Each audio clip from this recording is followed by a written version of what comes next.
Tonight on CBC Vancouver News. We have a councillor, Sean Orr, just this Christmas, who was handing out illegal drugs on Christmas Day to people on the streets.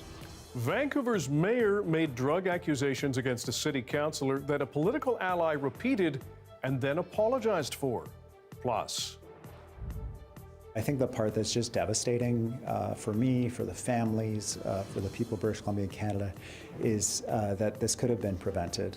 OpenAI says it would have flagged the Tumbler Ridge shooter's account to police under new safety rules and reveals she had a second account. And time to dissolve?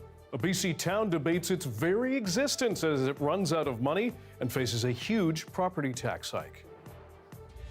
This is CBC Vancouver News.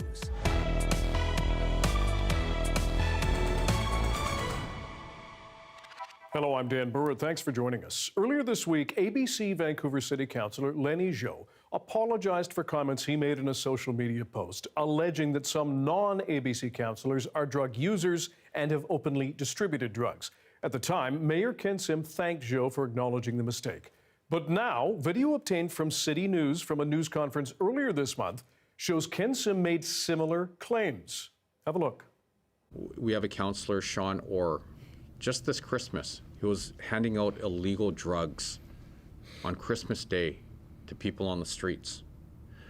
So if you like getting free illegal drugs, you probably don't like me or ABC, because we fight against that.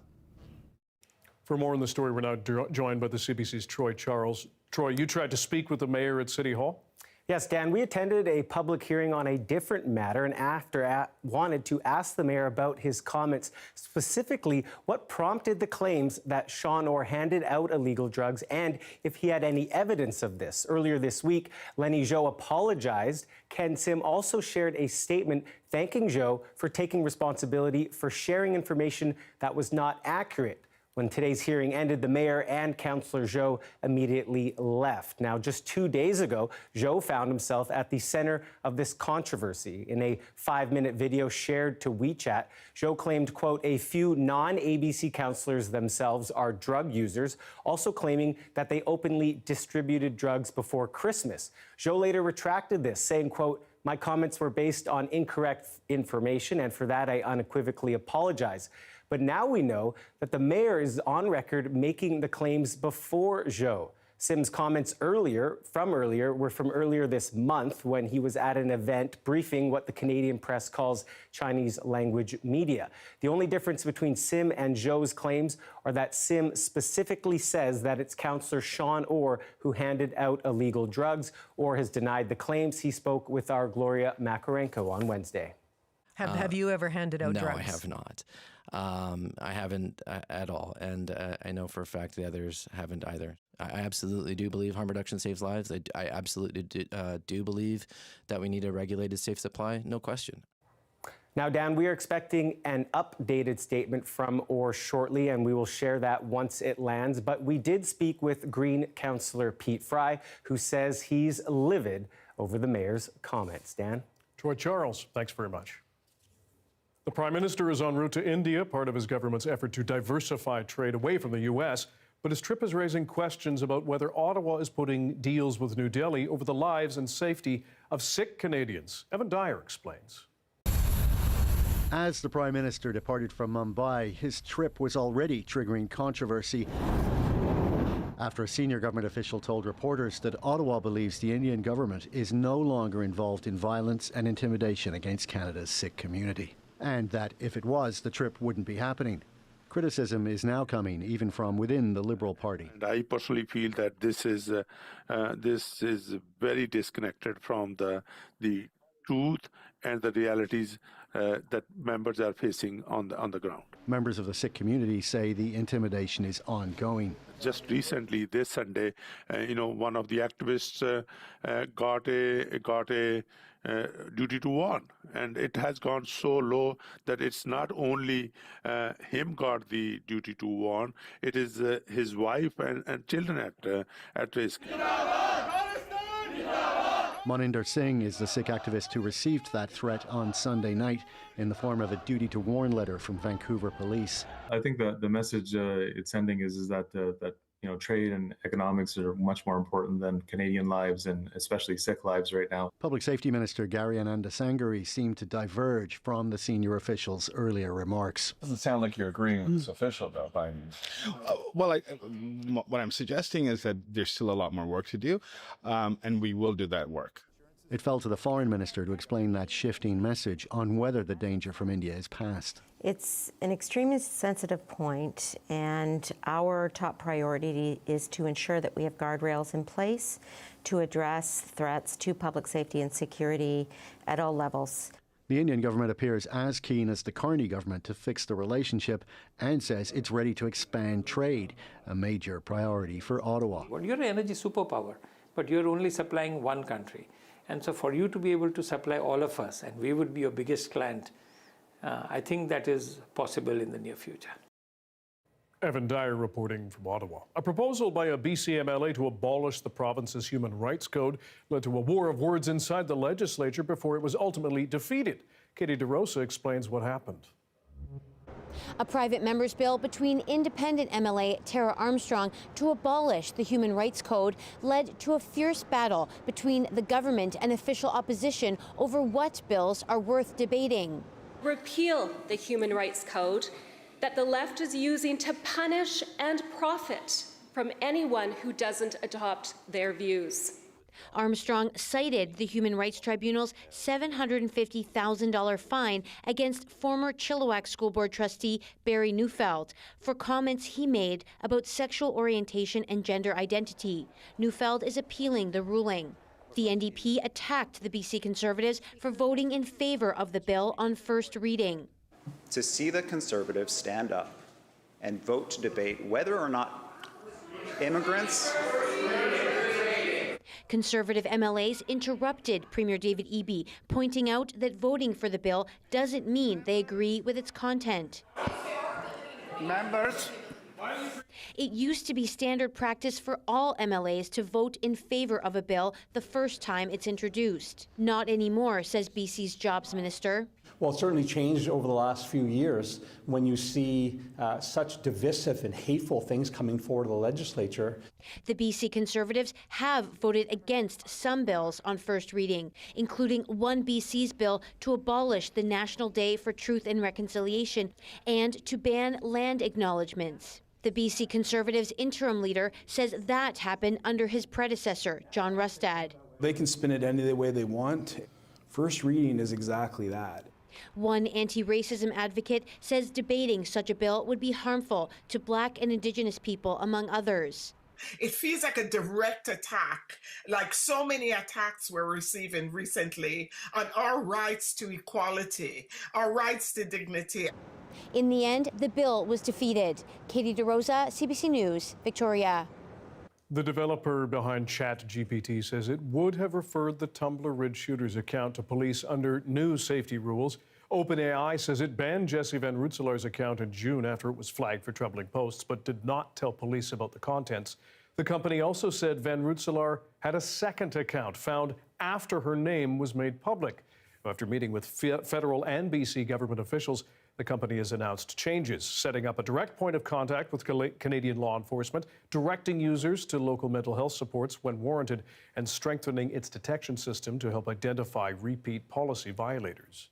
The big trick with the changes that have been proposed by OpenAI is we don't actually know what they will mean because we don't actually know what information OpenAI had in terms of the information input by the shooter and what the chatbot responded with to the shooter. Eby says we will get information on whether the app assisted the shooter in planning the attack. He says the police have the transcripts and the information will be made public at a later date. Mayor Ken Sim and Vancouver Police marked the beginning of construction for a new police academy on the downtown east side. Despite pushback from some community groups, the CBC's Leanne Yu was at that ribbon cutting. The construction of the academy begins now. The plan is for the 2,500 square meter space to go inside the old London Drugs, and the new District 5 headquarters will be stationed above Nestor's Market. VPD says they've been waiting years for the province to license them to fully train recruits. At the moment, new hires do a standardized 9-month program at the Justice Institute of BC. Back at VPD, the recruits receive 2 months of Vancouver-specific training before and after the JIBC training. So the intent is to house those VPD-only classes in the Woodwards building. If and when the Ministry of Public Safety gives them full license to train, well, VPD will have the campus ready to go. And Leanne, why would the VPD not keep sending recruits to the Justice Institute? For the past few months, we've been hearing VPD say JIBC isn't moving graduates through fast enough to staff the city. The JIBC said there's no problem. They've got open seats and are creating hundreds more in May to address complaints. But VPD says it's not just about class capacity. They say they want to streamline and keep everything in-house, but they won't cut out the JIBC entirely. They would never have to go there except for maybe advanced programs, but it would be independent of them, but we're happy to have a partnership, audit, oversight to make sure we're following provincial standards. VPD says the new headquarters will open up in a few weeks' time, and the academy will likely open later in the year. All right, the CBC's Leanne Yu. An abnormally warm winter has some of BC's trees already blooming, but as Troy Charles explains, one arborist says the early splash of color may come with hidden risks. It's a warm February afternoon. The sun is shining, the moon is peeking through, and trees are blooming. While the mild winter that we've had in the Lower Mainland has been nice for people, trees can get confused and think that it's already spring. The leaves are coming out on these ones, so you can see the red coloring on the top of them. This arborist says when trees think spring has sprung, they will start activating different biological factors. We're seeing trees are starting to flower. We're seeing leafing out in trees that historically don't at this point. But when temperatures fluctuate back to colder weather, it can cause problems. So these ones have actually died from the frost. So just how warm of a winter has it been in the Lower Mainland, and what can our little plant friends expect in the coming months? But in general terms, it's been a warm winter in Metro Vancouver, with our temperature running between 1 degree and 1.5 degrees above normal. It looks like we're going to see more weather moving forward, if I can put it that way. So more active, more high fluctuations in the variability. This stunning camellia plant in Queen Elizabeth Park is in full bloom. You can see there are some buds that are not even open, but almost about to. Gardner says camellias tend to be early bloomers, but usually not this early. With it, the temperature changing, it's just going to make it so that it shifts the timeline. The problem would be around plants that just aren't able to handle the fluctuations. For residents concerned for their own trees, Gardner says just because you lose some buds doesn't mean the tree is going to die. In some cases, it can spur extra growth later on. It's not just doom and bloom, after all. Troy Charles, CBC News, Vancouver.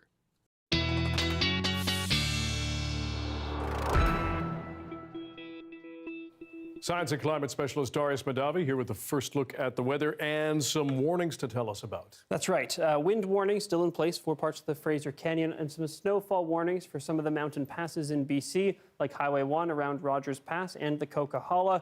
Some of the snowfall totals expected have been coming down over the course of the last 24 hours or so, according to Environment Canada, but still something to be on the lookout for. Now, in terms of the avalanche danger, we've been focusing a lot on it lately, remains elevated across BC. One thing I wanted to highlight that's been changed recently, like in the last year or so, compared to how Avalanche Canada used to do this, is there aren't really defined regions anymore. Now things will change based on exactly how the avalanche danger is. So they can get a lot more specific with how the avalanche danger looks in different areas. So you'll notice the North Shore Mountains here now separated from other parts of the South Coast, and then Whistler is under higher avalanche danger than the North Shore. Similar situation over by the Coquihalla. So really good resource to go, avalanche.ca. We'll have more later in the show. Sounds good, Darius. Thanks very much. Thank you. Vancouver hotel prices skyrocketing ahead of the FIFA World Cup this summer. Up next, how that's impacting some Indigenous people trying to travel for medical care.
Indigenous healthcare providers in Northwest BC say they are cancelling medical travel to Vancouver during the FIFA Men's World Cup because of skyrocketing hotel costs. Carolina de Rijk spoke with the CBC's Jessica Chung about the repercussions.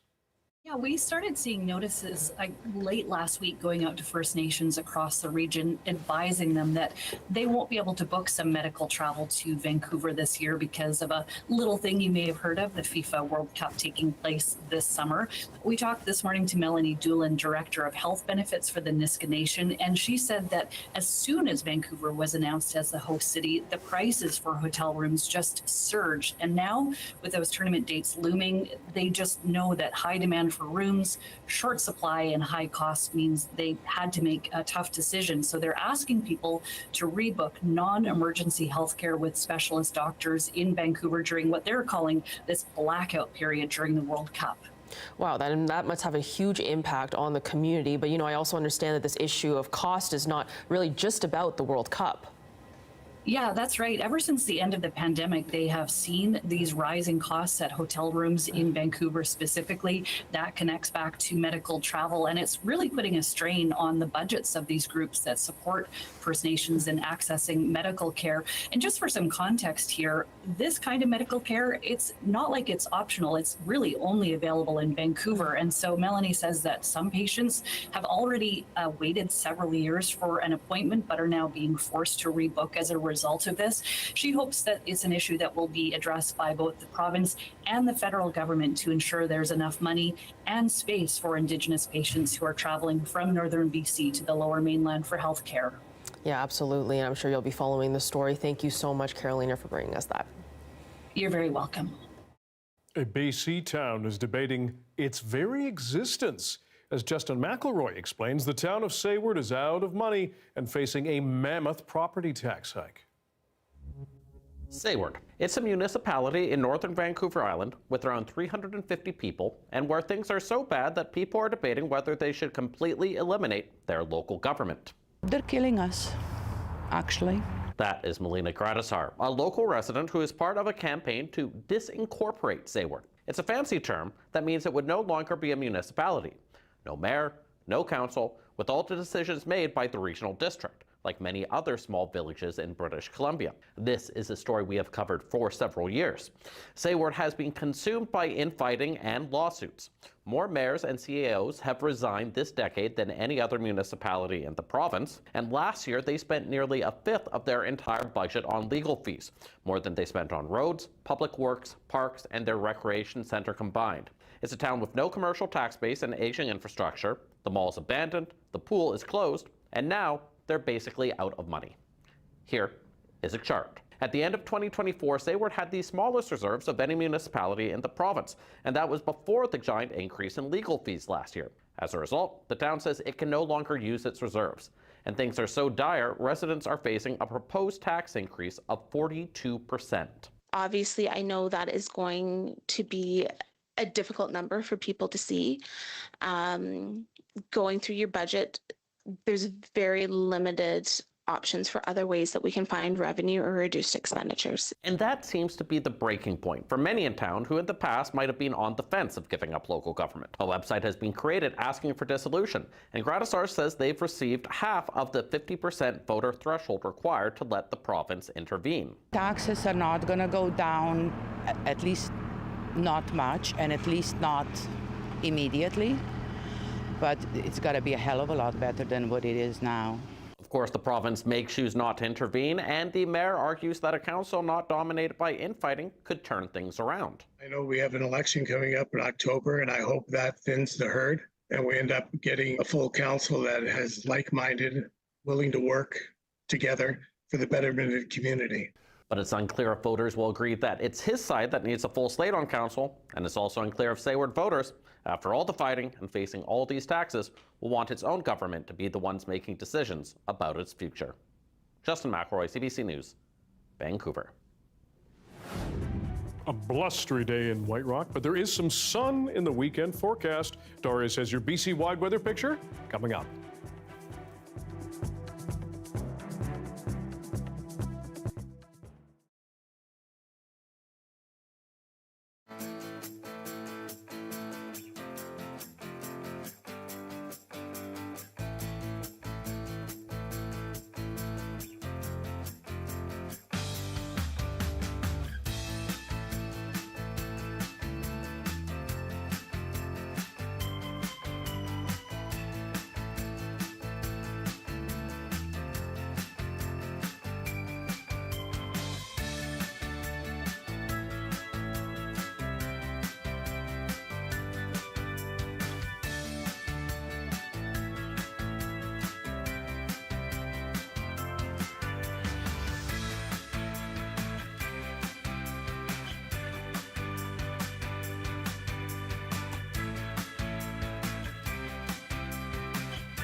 This week marks an event you might have missed when it was first broadcast. The World Cup downhill ski event in Whistler. The last time it took place was the last century. In 1989, a local downhill star stole the slopes with a split-second win. Let's have a look at that tape from the late 80s. The mountain put on its best face with the world watching. Months ago, the Farmer's Almanac predicted perfect weather on race day in Whistler, and it delivered. Conditions couldn't have been better, nor could the drama. Swiss superstar Perman Zurbriggen was willing to gamble everything on one last chance for his first win of a disappointing downhill season. It paid off. He was first, but not for long. No Canadian male has ever won a downhill at home. Now, they've had a couple of training runs, and Rob won the first training run. But keep in mind, as you said, Brian, under different conditions, his time actually in that run was 2:15. But Rob Boyd has got the motivation today to really go for it. Skied the Weasel superbly. It was down into a very low touch. Let's watch him through the fall-away here. Arms back a bit. Skis up, but he just let it just come back down. He was into his tuck very early, and see, he was much wider than all the tracks earlier on. He let it run out. He didn't panic. And look how low he is in his tuck. Look at the way those hands are up in front of his face. He is really holding it low, much lower than Mark Girardelli did through this thing. Bit of a slide, and he's a bit wide coming through Coach's corner, but again, snapping down into that low tuck. We'll see at the interval time where he stands against Zurbriggen. Excellent, excellent. Only 0.12 of a second behind, so it depends on how Rob Boyd handles these lower bumps. Very nice in the air, a good relaxed landing, and again, look at the way he uses that form, that aerodynamic form. When you get the shot, look at how low he is. He's got the hands right up in front of him. He couldn't have a better tuck position. And very low on the final bump, good form. Remember, the time you'll see on the left of your screen belongs to the leader, Perman Zurbriggen. Yes! Oh, yes! Unbelievable! Unbelievable! Rob Boyd with a sensational run. Brings them to their feet all over British Columbia. Just what a run. He made up 0.4 of a second on Zurbriggen. So this week marks the anniversary of Rob Boyd's fantastic 1989 win. The event itself, though, has suffered some setbacks in those following years. Western Canada hasn't hosted a World Cup since the early 1990s. Joining us now is the 1989 World Cup champion, Rob Boyd. Rob, thank you for joining us. That was a heck of a run, heck of a yellow suit you were wearing as well. What comes to mind when you hear and see what you did there? Oh man, chills, happy chills of that event and the whole, the memories that come back leading up to it, what went on during the race, and then of course, in the finish, completely non-premeditated. I said, "Hey, Stemmel, that's for you." If those recall, he was in the hospital after a horrific crash in Kitzbühel, so it was a lot of emotions that came back from that race. Yeah. We heard at the start of the piece that the weather was perfect. It was clear. Good snow conditions, it appears.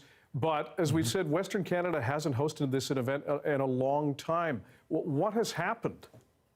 Well, we got to specify Western Canada, perhaps in this situation only being BC, because Lake Louise has had World Cups for many years, up until I think just about 2 years ago. So really it was Whistler that fell victim a little bit to the eagerness of a bunch of, the W5, a group of supporters, the Weasels, Whistler Mountain Ski Club, Whistler Blackcomb, to put on races early season. Europe had a couple of bad snow years and couldn't race early season. So we said, hey, we could do it. And they got all these powers to be together. And for 3 years in a row, it was kind of just barely on the cusp of being able to get it ready. They had it ready, and then the fog set in, or the snow, or whatever. And for 3 years in a row, they got one training run, and that's it, unfortunately. So the World Cup essentially said, we're not coming back there. It's just it's too risky, at least in the early season. As we know, later in the year, February, March, the conditions can be a lot more predictable and better, and for the Olympics and perhaps something in the future. Who knows? But That's really what happened back then. We're also dealing with the effects of climate change now, and we see that across Canada, particularly here in BC. How much does that worry you for any thought of bringing a World Cup back here? Well, you know, now with snowmaking, the advancement of snowmaking and even the ability to make snow out above freezing, these new machines that, beyond my knowledge of really how they do it, but they can cover the hill very quickly and with enough depth that would be, you know, good for a World Cup race. So it could be done again. It's a matter of getting the funds behind it. It's a lot more expensive now with the safety requirements, the snow preparation. There's a lot that needs to go into it, and it's a really tough thing to do. And now there's so many other events, whether ski cross or snowboarding and all these other things that take a lot of time and effort as well. Ski racing is certainly a pretty laborious task for all involved to get it up to a World Cup, a world-class level. And lastly, you've been a downhill coach for 2 Olympics. You know the challenges, be it on the course and conditions. Do you hope one day, or do you think one day it could return here? Yeah, I really hope so. One of the legacies from the 2010 Olympics was the Dave Murray National Training Center, which is the ptarmigan run, and it's on the other aspect of the same ridge where that World Cup and the Olympics came down, Dave Murray downhill. But it faces a little bit more north, and it's more weather. It's protected more from the fog that can hang in and cause delays and issues on the World Cup or the Dave Murray downhill. So that side of the mountain could host a hill. There's almost enough vertical. Excuse me, vertical. A little bit more work would need to be done to gain that vertical drop that is required for the requirements for World Cup, for World Championships, World Cup finals even. So there's aspirations to do something again in a safer, more predictable part of the mountain. Rob Boyd, 1989 Whistler World Cup champion. We really appreciate your time and your expertise. Thanks for joining us. Very welcome.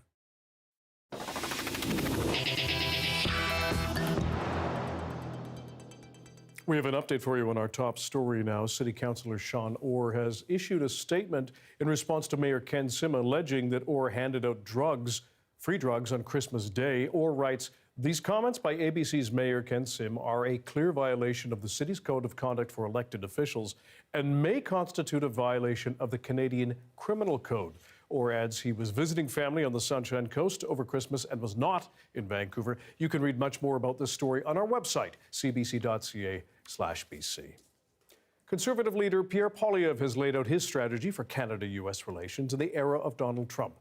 It's an issue widely seen as what hurt Poilievre's campaign in the last federal election. And as Olivia Stefanovich reports, pollsters say it still does. The Honourable Pierre Poilievre. In a room full of Canadian business leaders, the Conservative leader delivered his rebuttal to Prime Minister Mark Carney's Davos speech. Canada's prosperity and security are inseparable from a stable relationship with the United States. And that is why we should not declare a permanent rupture with our biggest customer and closest neighbor in favor of a strategic partnership for a new world order with Beijing. Pierre Poilievre says Canada needs to unblock its bureaucracy and resources in order to gain leverage in trade talks with the United States.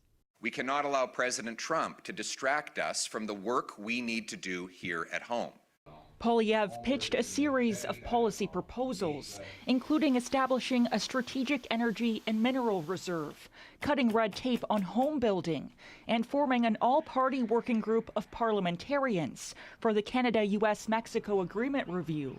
Well, look, I think this is a departure for Mr. Poilievre from what has been his primary frame and his primary story to Canadians, right? This is less about Canada being broken. This is less a grievance-filled speech and argument. This pollster says Poilievre has no choice but to lean into the Canada-US file.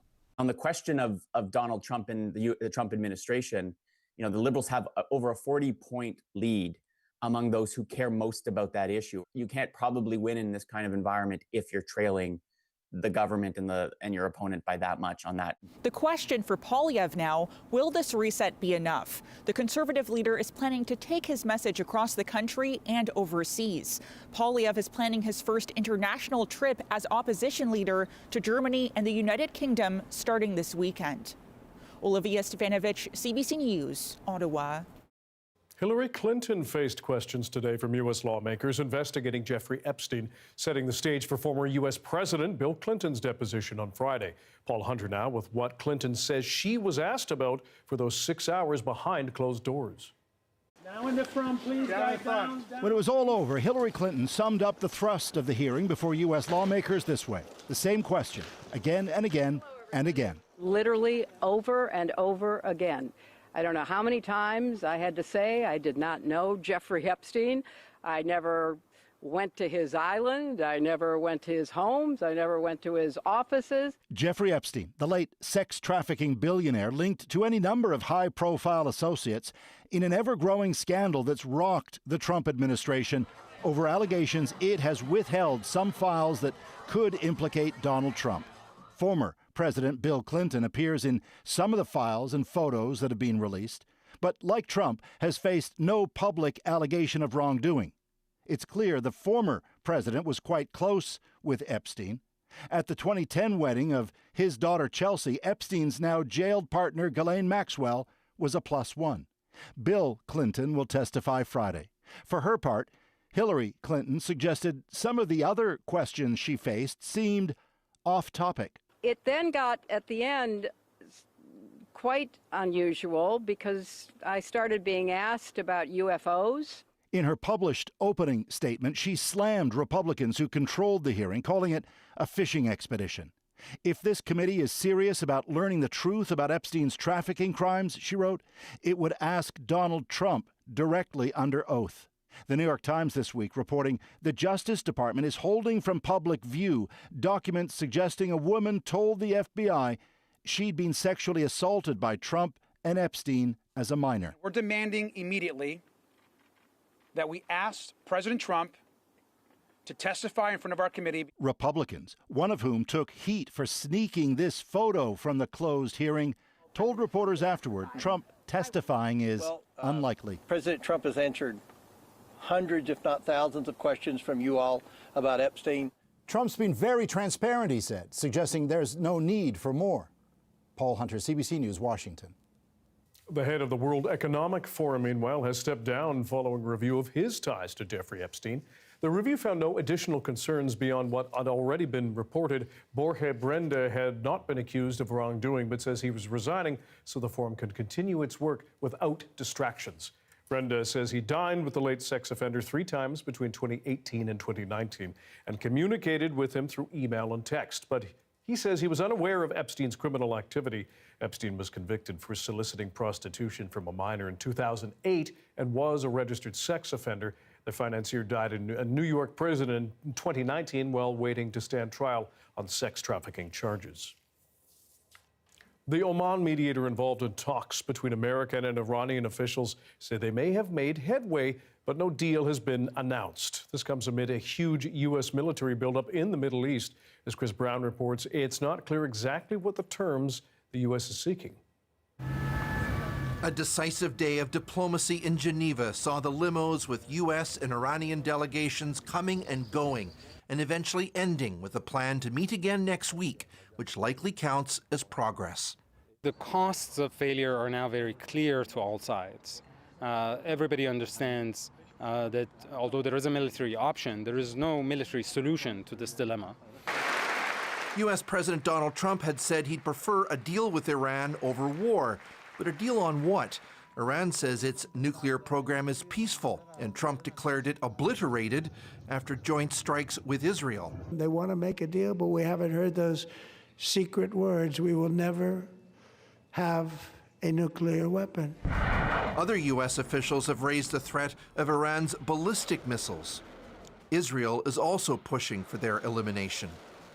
In January, Trump threatened Iran over its deadly crackdown on massive protests, at one point telling demonstrators that help was on the way. But there's been little talk of that lately, even as security forces tried to put down new protests that erupted this week. CBC News was sent this voice message from a 22-year-old woman in Iran. We're disguising her voice for safety. We have reached a crisis and a disaster, and the government has no solution. They can wipe off the blood of the streets. Iran is demanding sanctions relief, but Trump's shifting rhetoric has confused negotiations, says this Iran expert. I think he's calculating whether he wants to go to war, whether the war is going to be costly, whether backing down right now is going to cost them more politically than actually persevering. Driving home the potential consequences of no agreement is the largest U.S. military buildup in the Middle East in decades. Iran's foreign minister told state TV that both sides have entered into elements of agreement and that technical talks, which could indicate more detailed negotiations, will start next week. Chris Brown, CBC News, London. Understanding hydroclimate whiplash, an increasingly common phenomenon with rapid transitions between extreme dry and extreme wet. A primer on this is next.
Hey, I'm Rohith Joseph. Vibin' is the new show all about discovering great new songs and fresh artists from across BC and beyond.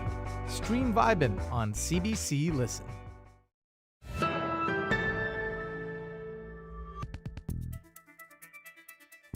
Many parts of the world are experiencing rapid swings between very dry and very wet conditions. And the whiplash is becoming more extreme as the planet warms. As Johanna Wagstaff explains, it's easier to understand if we see Earth's atmosphere as a sponge, one that's getting heavier. Does it feel like we're stuck in a loop? Droughts, floods, droughts, floods, droughts, floods.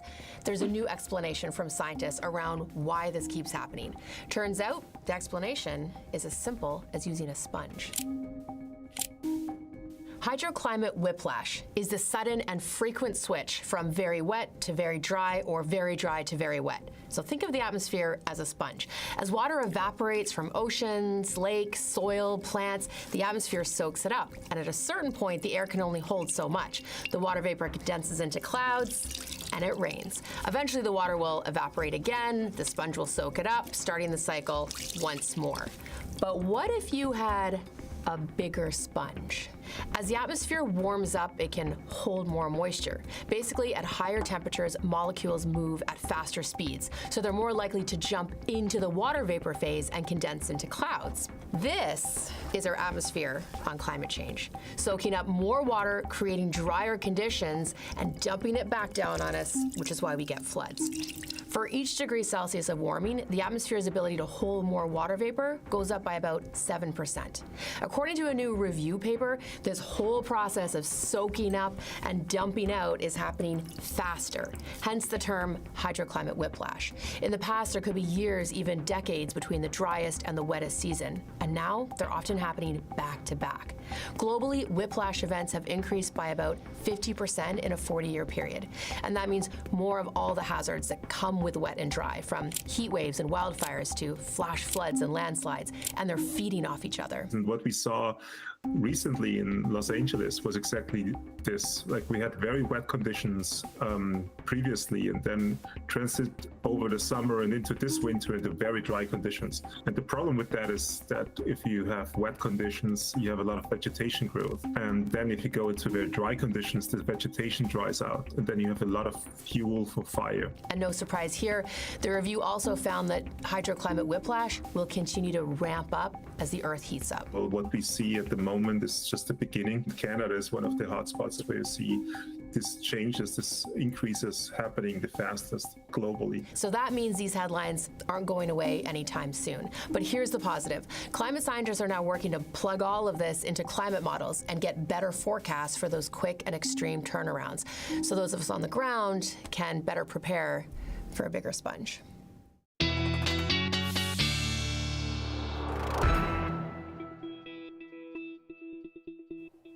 Darius Madava here with our BC-wide weather forecast, from giant sponges to snow warnings. That's right. Well, hydroclimate whiplash, not going to talk too much about that today, but we do have some precipitation to talk about. So there's your hydroclimate angle. We have still some snowfall warnings in place for places like Highway 1 near Rogers Pass, for the North Columbia region up by Yellowhead, including the highway there, as well as for the Coquihalla. A lot of those will remain in place into tomorrow, so take extra caution if you're planning to head between the coast and the interior.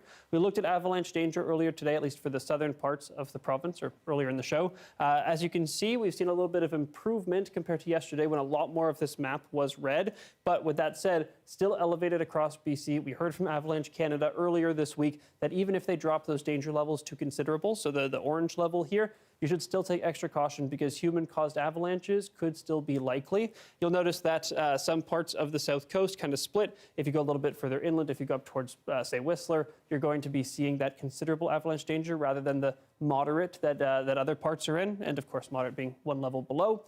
We are going to see some improvement continuing throughout the weekend into the weekend, with by Sunday, actually seeing that low avalanche danger along parts of the south coast. Still take caution, and again, that does not include Whistler, but something to be aware of. A little bit of good news is that snowpack starts to get condensed and a little bit more stable.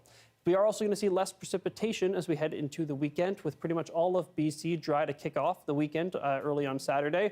We do start to see some precipitation feed into the northwest by the time we get into later on Saturday and then through Sunday, and that will slowly creep its way down the province. We are going to see cloud build in probably by Monday for much of the south coast and much of the southern interior, but the precipitation probably not reaching us until later on Tuesday or maybe Wednesday.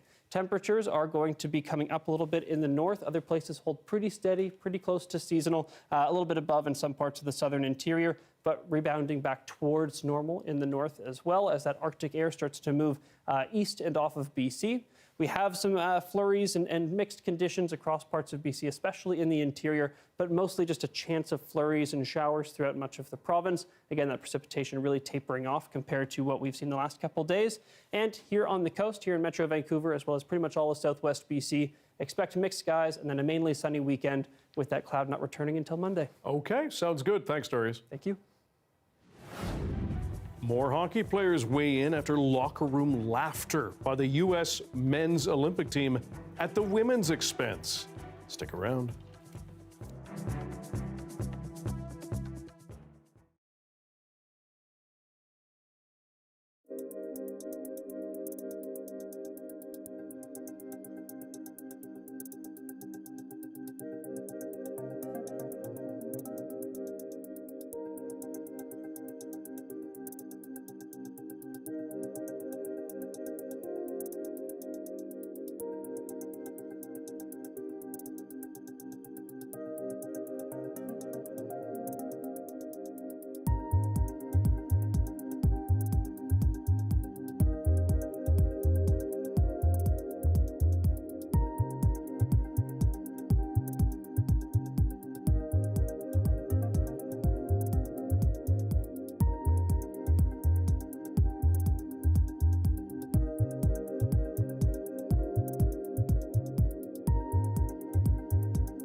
Hi, I'm Amy Bell, and this is your CBC Inbox.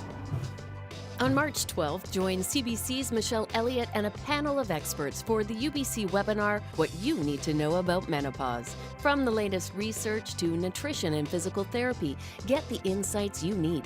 Join the conversation and register at alumni.ubc.ca. And never miss a special programming series, event, or contest. Subscribe to CBC's e-newsletter and keep connected with us.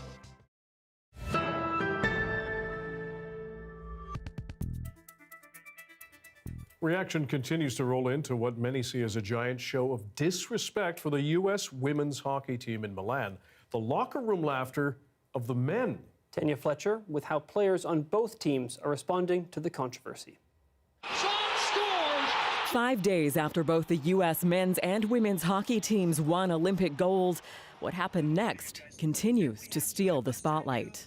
We're going to have to bring the women's team. You do know that. U.S. President Donald Trump joked at the women's expense as the men laughed along. I just thought the joke was distasteful and unfortunate. Now I have to sort of sit, and anybody has to sit in front of you and explain someone else's behavior.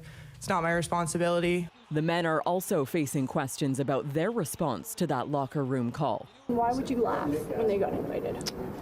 I mean, I don't really have an answer. Honestly, it was just a whirlwind of a moment. Certainly sorry for how we responded to it in that moment. You know, things that just happened really quick there. You know, it's unfortunate that, you know, that kind of occurred. You know, we have nothing but love and respect for the women's team. This is definitely a dark cloud, and it's unfortunate. Jody Vance was the first woman in Canada to host a TV sports show in primetime. She's hopeful all of this will ultimately build momentum for women's sport. I like it being in the conversation that things have to change. We thought they'd changed more than they have, and I think that's where the disappointment lies. As the Olympians head back to home ice, that disappointment is felt by some local fans too. We have little girls that see that, and we have little boys that see that, and they're taught to just go along with it. As the women they look up to carve a path forward, they have a message for young hockey hopefuls. We need to stay positive, we need to stay strong together, we need to focus on the right things. Their voice is being amplified now more than ever, a silver lining to a gold controversy. Tanya Fletcher, CBC News, Vancouver. Thanks for being with us tonight on CBC Vancouver News at 6. You can watch this newscast on CBC Gem, YouTube, and our website, cbc.ca/BC. And we will have your next local news at 11 o'clock, right after the National. See you then.